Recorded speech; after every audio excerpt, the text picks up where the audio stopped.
So, auf euren Wunsch zeige ich euch heute den Norman.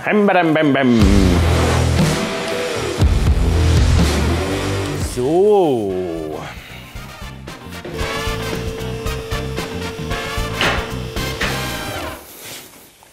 Das musst du jetzt nicht filmen, das ist nicht spannend. So, ja, das ist ja gar nicht so schlimm. Da, bist du parat dort hinten? Ich muss immer schnurren, oder? Das Gegenüber ist immer stumm wie verrückt. Gut, also. Fangen wir an.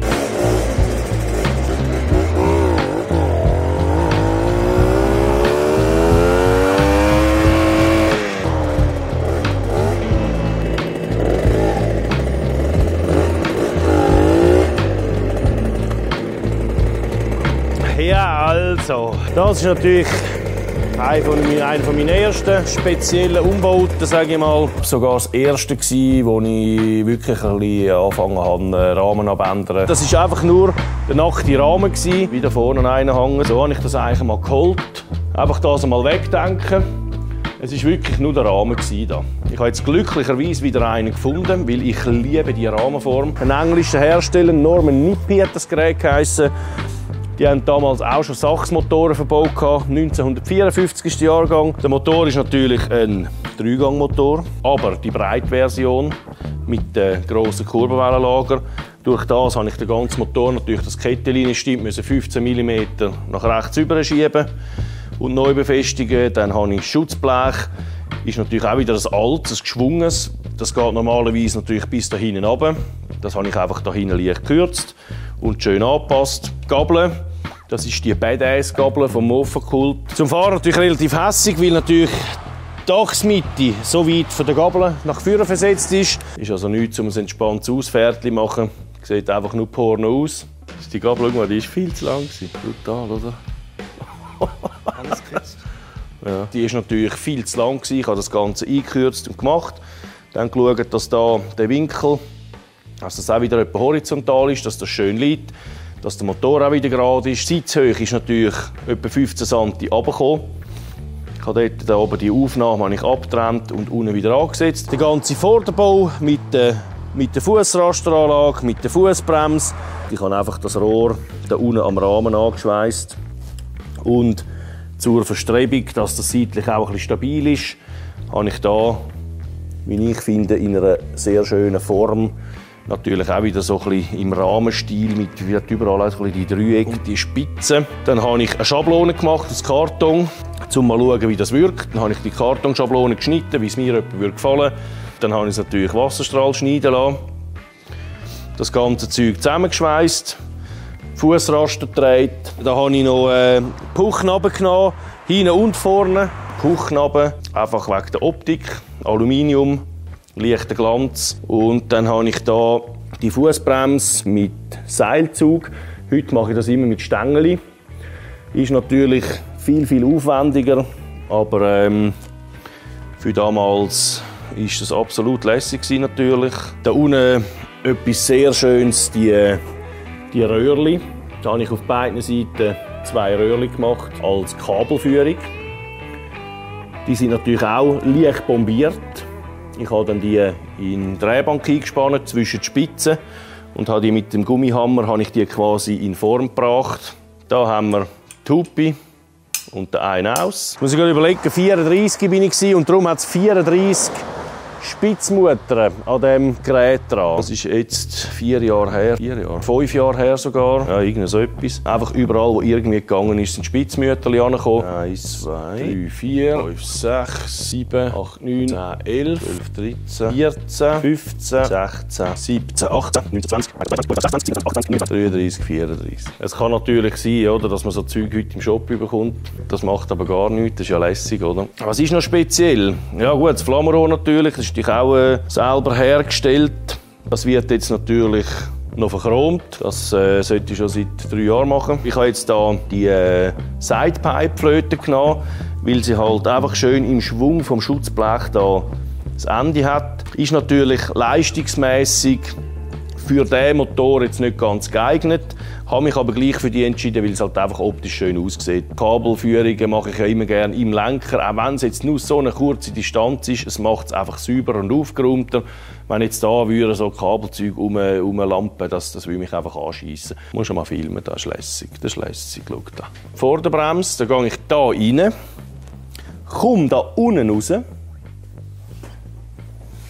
gehe da in das Rohr rein, gehe innerhalb von diesem Rohr runter und komme da unten wieder raus und gehe auf die Bremsankerplatte. Ist natürlich mit dem Winkel nicht ganz optimal, aber wie gesagt, bei solchen Projekten ist die Optik einfach wichtiger als die Funktionalität. Da innen hat es natürlich eine Feder gehabt. Das hat so um die 5 cm Federweg gehabt. Das wollte ich aber natürlich nicht wollen, weil dann hat man natürlich da zwischen Pneu und Schutzblech hat man dann einen unheimlichen Abstand. Und das ist natürlich optisch nicht gerade dahin geguckt. Dann habe ich natürlich das ganze Zeug da rausgerissen und habe das alles gerade fix verschweißt, oder? Die Lackierung sieht natürlich schlicht aus, ist aber auch relativ speziell, ist sehr aufwendig gewesen. Zuerst natürlich grundiert worden, geschliffen, dann der Kupfer-Gold-Farbton aufgetragen, dann 2 Schichten Lack.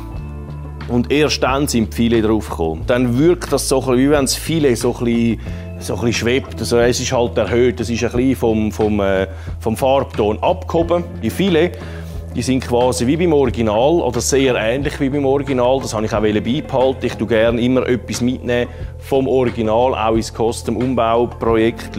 Und am Schluss sind dann nochmal 4 oder sogar 5 Klarlackgeschichten draufgekommen. Über Preise reden wir nicht. Gut, das kann ich schon sagen, die Lackierung hat 2'500 gekostet. Weil ich das halt explizit so wähle, dass das Filet nur auf den Klarlack raufkommt und so weiter. Und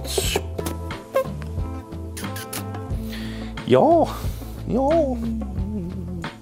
Also gut, nehme ich den runter und dann erwartet euch noch ein pornomäßiger Porn.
Also, ich habe ja letztes Mal schon ein Video versprochen auf der Homepage von dieser Lumilor Harley, von der Leucht-Harley. Das habe ich irgendwie leider nicht ganz angebracht. Es tut mir leid. Ihr könnt es aber ab sofort auf Instagram und auf Facebook ist drauf. Dann könnt ihr es gerne anschauen. Abonnieren nicht vergessen. Das sage ich nicht.